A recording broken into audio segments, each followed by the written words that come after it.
everyone, and welcome back to another episode of Level Up Your Mental. My name is Ariel, and I'm a licensed mental health counselor in the state of Florida. Today, I wanted to talk about Naomi Osaka to continue my content on celebrities and people that are just well known that deal with mental health struggles, so that people understand that mental health is not something that is, particular to a certain group or a certain type of people. It really just affects everybody on different levels, whether it's so severe or, on the lower scale of having anxiety and things like that. Now, the timing couldn't be perfectly regarding Naomi Osaka. And, I already had this content up written down for me to do, but of course she recently had a situation that happened that now put her back into the spotlight and having to deal with certain things. So before I get into that controversy, I do just want to give a background on Naomi and why I'm speaking about her and what that has to do with mental health and just the things that she has been through.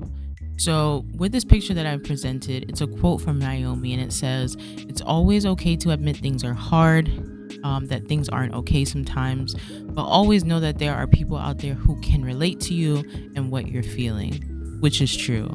I think sometimes when people go through mental health struggles, it's very hard for them to want to talk about it or want to be open about it. But it is important for them to know that they are not alone, even if you don't have somebody who is a relative to you or just in general that's going through mental health struggles. There are people out there that are going through mental health struggles who will understand the things that you have been through. And I think for her coming out and doing that, especially being a woman athlete, it was a big stance, and she took a lot of flack for it. As far as prioritizing her mental health, but I do appreciate her being open and honest about it, because I do think that created a big thing as far as when it comes to athletes talking about their mental health and why it's important and taking time to prioritize it. So Naomi has publicly stepped away from tennis tournaments at times to focus on her mental health, and I would say her most notable one that people know is from her withdrawing from her 2021 French Open after choosing not to participate in mandatory press conferences because they caused her anxiety. She said she struggles with anxiety and long bouts of depression as part of her reason for pulling out of the event and taking time away from competition to protect her well-being. Now, this is something that I am proud of her for standing up for, because one thing for me as I continue to watch sports and just get more into the sports world, because I've always loved sports but didn't really understand them much in the sense of everything that goes with it. I played sports when I was in middle school, a little bit of high school, but now as an adult, I'm really starting to enjoy sports and taking it in. And one of the things that really, really bothers me, and that I know is part of it, and I understand that it is something that is of a requirement, but I hate when I am watching a sport and I can visibly see that a player, an athlete, or whomever is either frustrated with the game, or they're trying to keep their head in the game, they're trying to keep themselves motivated and pushing through it, especially if they're losing. Or even after they've just lost a game and they just automatically have to go do a press conference. They have to talk to the press about what's going on, what has happened, in the height of just trying to deal with their own emotions. And I know that it is something that is required for them to do. There are some people who choose not to do it, and a lot of times they get a lot of flack for that. But I do see how it can be a struggle for them, because can you imagine going through just an everyday struggle, and then somebody comes to you and says, "Hey, come talk about what just happened in front of the whole entire world, and it's going to be recorded, and it's something that people can play back and stuff that you can, go back and reference later on in the future." And it's like, I'm still battling my own thoughts around this thing, and now you want me to come out here and answer questions about what I did wrong, what my teammates did wrong, what can I do to change it? I mean, I understand that it's something that they have to do.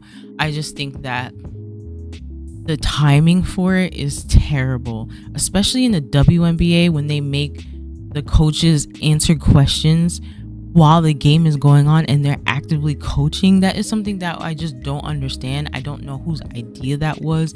I don't understand why that's a thing. In the NBA, they don't do that. They do their recordings in between when they're having breaks or something happens. That's when they talk to the coaches. But for some reason in the WNBA, they have them do it while the game is going on.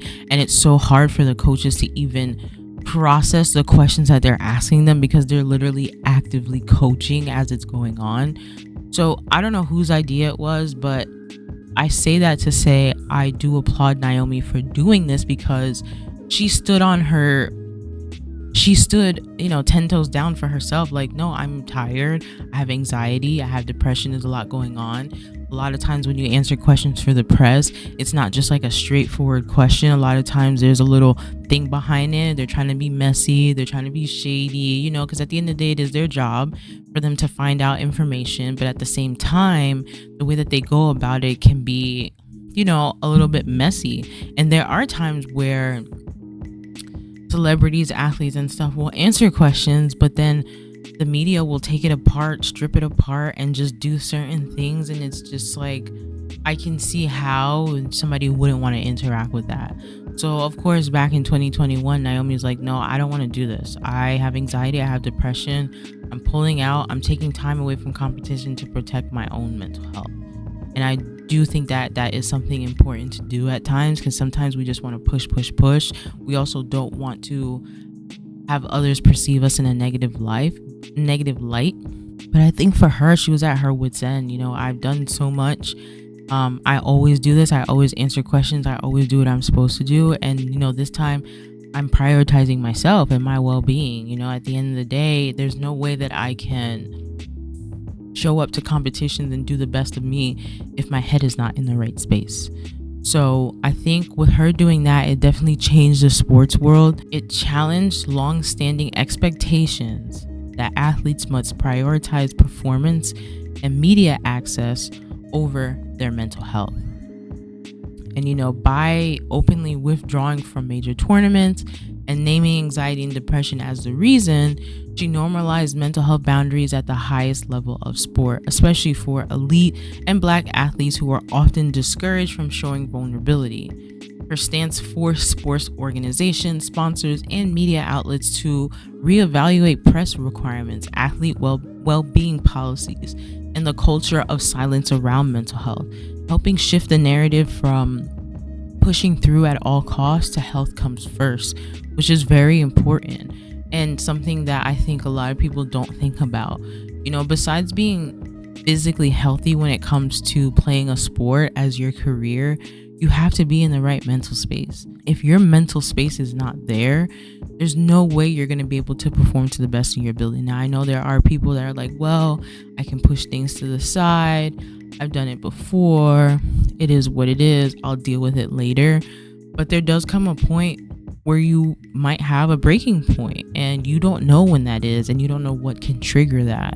And so I think her being able to do that and being vulnerable, it definitely shifted a lot. Now, there are some organizations and things that don't care, but I do think that it is something that was good for other athletes to see. Like, hey, she can do it, I can do it, especially as a woman. I think that it's very important to do it and to show other people that it can happen. So as far as when it comes to Naomi's background, she has a multicultural background, and that has strongly shaped her identity and public appearance. She was born in Japan to a Japanese mother and has a Haitian father, and was raised primarily in the United States.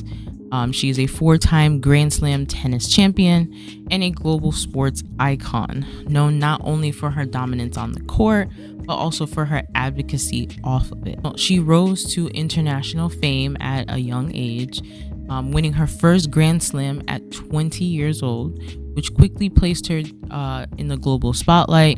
And with that rapid success came intense media scrutiny, sponsorship pressure, and constant public expectations, creating overwhelming demands that contribute to her struggles with anxiety, depression, while navigating life in a public eye.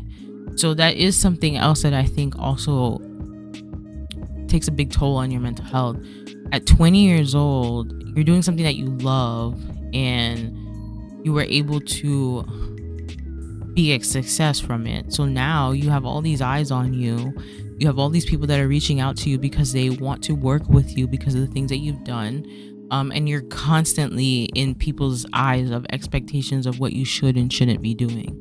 And sh- now that she's older, and of course she's a mom and she has a daughter, I think it kind of just changes your thought process of, I need to show up in my best version, not only for myself, but for my child.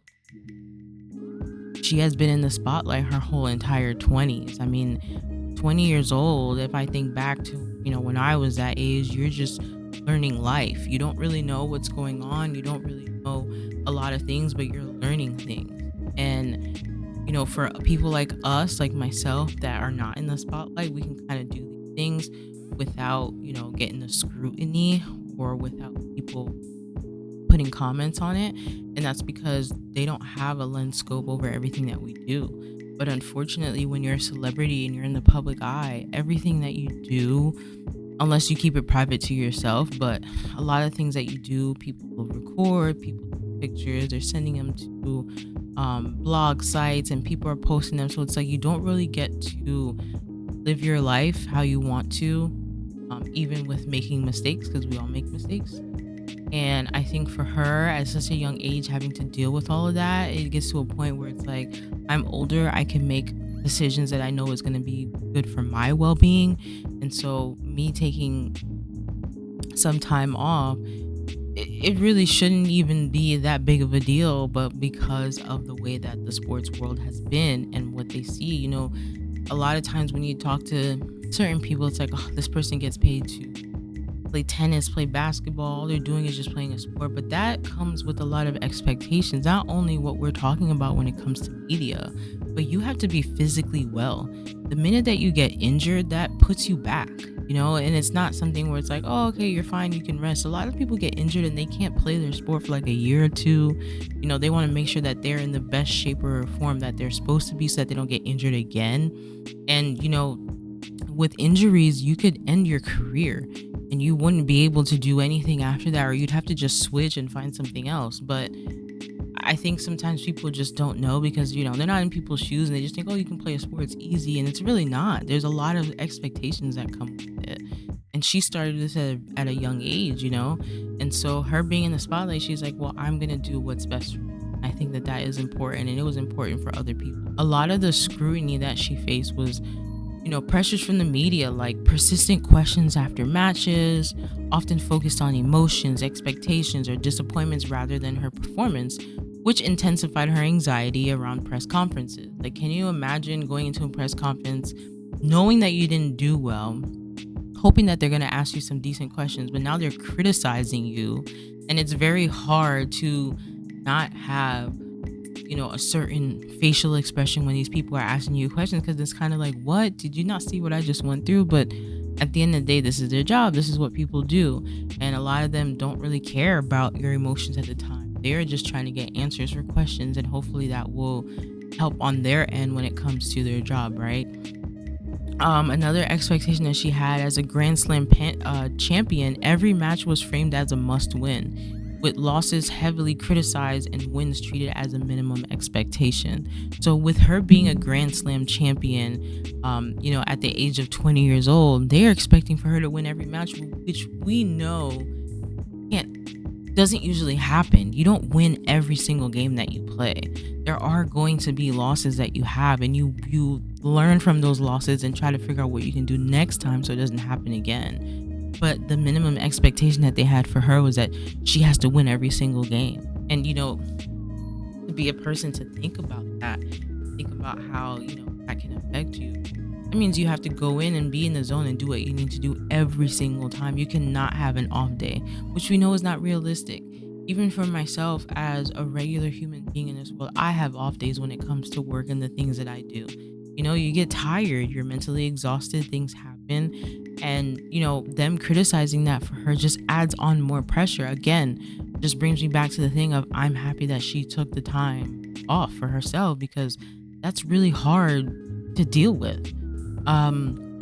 Another scrutiny was that she was frequently labeled as too quiet or ungrateful, or not engaging enough with the media despite different athletes having different communication styles, which is important to point out. Not every single person that you meet is all bubbly and everything.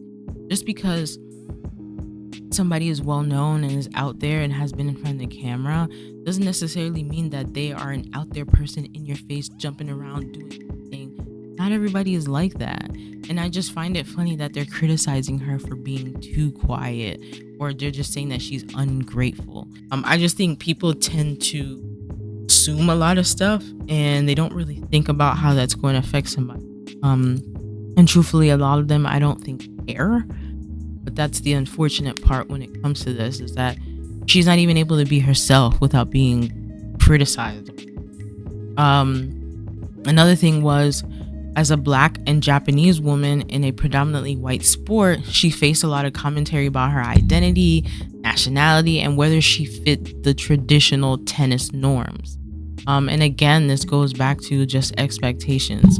When it comes to tennis, yes, it is a widely white sport. We know that there are a lot of white women that are in the sport, but we have seen other Black women. We have Serena Venus. We also have Coco Gauff. Now we have Naomi Osaka. It's just really hard to be in a space where they're so used to seeing a certain type of person, and now they see her and they have all these expectations for her, and she doesn't rise to that specific occasion and kind of beats to her own drum. It's like a threat to them. And so that was just something else that she was criticized about, which I, a bit ridiculous. But again, in this day and age that we live in, they will find any little thing to criticize you about, especially if they just don't. So when it comes to her mental health, she spoke about having anxiety and long-term depression, sharing that these struggles began well before her major tournament wins. She has described feeling of being overwhelmed by media obligations, experiencing intense anxiety around press conferences. She explained that the intense stress, especially around media obligations and public expectations, made it harder to focus, regulate emotions, and perform consistently on the court. By speaking openly, she reframed struggles that are often invisible in sports, showing that mental health challenges can be just as limiting as physical. Her transparency helped legitimize mental health as a performance factor, encouraging athletes and organizations to treat psychological being as essential to competitive success rather than a personal weakness, which I think is a very important thing. Because you go through mental health struggles doesn't mean that you're weak, doesn't mean that it is a weakness. It is just something that you are going through. It doesn't correlate as far as who you are as a person. When somebody gets sick and they get the flu, I'm just gonna say you're a person. You're somebody who has the flu. It's the same thing like with anxiety and depression and other mental health stuff. You are not your diagnosis. You are just somebody that has this, and you just manage it. But unfortunately, in the world that we live in, the minute that you say these things, and just based off of the stereotypes of mental health and what has been put out, back in the day, you were just assumed to be crazy. People didn't want to deal with you. That's why they had a lot of mental health hospitals, because they would just send people there and then you would never hear about them again, because nobody wants to see that. But now in this day and age, it's getting a little bit better. People do talk about it. It's somewhat normalized, but I do think that we still have some work to do as far as it does come to health. Now, when it does come to Naomi, it's like, she definitely just emphasized, I can't perform the best of my ability when I'm struggling with. I can't focus. I don't know how to regulate playing tennis is very hard. It's very quiet in there when they're playing, so you're in your thoughts. You have to focus on what's going on, and then you have to perform at an elite level consistently. You shouldn't have any days off where you're thrown off, but we know that that's something that can't not happen. It's going to happen. Have days where you do well. But I do like the fact that she said that, mental health challenges can be just as limiting as physical injuries. You get injured physically, you can't just get up and just start playing. Your body is going to tell you no. Of course, your doctors and everything, but even when you try, your body's going to be like, no, I'm not ready. I need time to rest. I need time to recover. It's the same thing with mental health. Your brain needs a break. You need a break physically. And sometimes that means taking some time off and doing what you do. And I think for Naomi, she had the best judgment for herself. And she came to a point where it's like, I can't show up in the way that you guys are expecting me to do. And so that kind of brings us back to what recently happened in this current state of January 2026 and why some people are criticizing her again. So she played her second round match at the 2026 Australian Open against another Romanian opponent, winning 3 sets. During the match, Osaka was heard loudly saying things like, "Come on," between points, a form of self-motivation she often uses. Now, side note, I did not know in tennis. I mean, I get it when you're watching, if you watch a tennis match, like I said, it's very quiet, and I get it because they need to focus. But I guess it's just in rule that you're not allowed to say anything, make any noises or anything while your opponent is preparing to do what they need to do, because it could be a form of distraction. Didn't know, but I guess in her sense, she said that she uses that to motivate herself to do better when she feels like she is in the game. So her opponent took exception to this, and she asked the umpire if it was allowed, and afterwards gave Osaka a notably frosty handshake at the end. You can see in the video, she just wasn't a big fan of her, and you can just see what happened. So that handshake and exchange drew a lot of attention, with some commentators and other players publicly criticizing Osaka for perceived unsportsmanlike behavior. So after all that happened and the match was over, Osaka apologized afterwards, saying that she didn't intend to disrespect her opponent and that she was trying to motivate herself. But despite her apology, some fans and media have seized on the moment as evidence of poor etiquette or lack of respect, leading to negative commentary. And again, something so little in the sense of, I'm just trying to motivate myself, people turn it and twist it and just make it seem as if she was being unsportsmanlike and she was trying to throw her opponent off and just trying to make the situation more than what it was, is again another reason why she struggles as far as when it comes to health, because it's like everything I do is a problem. Every single time I turn around and I do something, I'm getting criticized for it, not intentionally doing that, and that can be very exhausting. So of course, after dealing with all of that, she, just before her third round match, she withdrew from the Australian Open due to an abdominal injury she had done before. She described it as a difficult decision, saying that she couldn't risk further harm. Who's to say that that's not true, that she does have an abdominal injury, that she doesn't want to make it worse. There are some comments that said that she was dealing with this pain during the last game and kind of just pushed through it, but now she doesn't want to push herself more than she needs to, and really just wants to focus on which she has the right to do.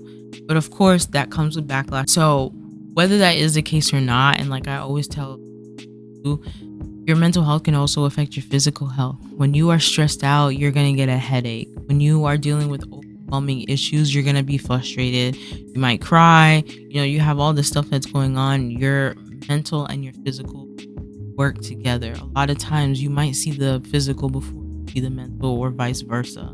So who knows, maybe with everything that she was dealing with, and then on top of being an athlete and having issues, it exacerbated the symptoms more, and she needs a break. Or, this is just another a way for her to be like, I need to take a step back. It's just too much. Or criticizing me. At the same time, my stomach is hurting, all this issue that I'm having going on. It's time for me to take a step back. And again, she does it in a way like, I'm not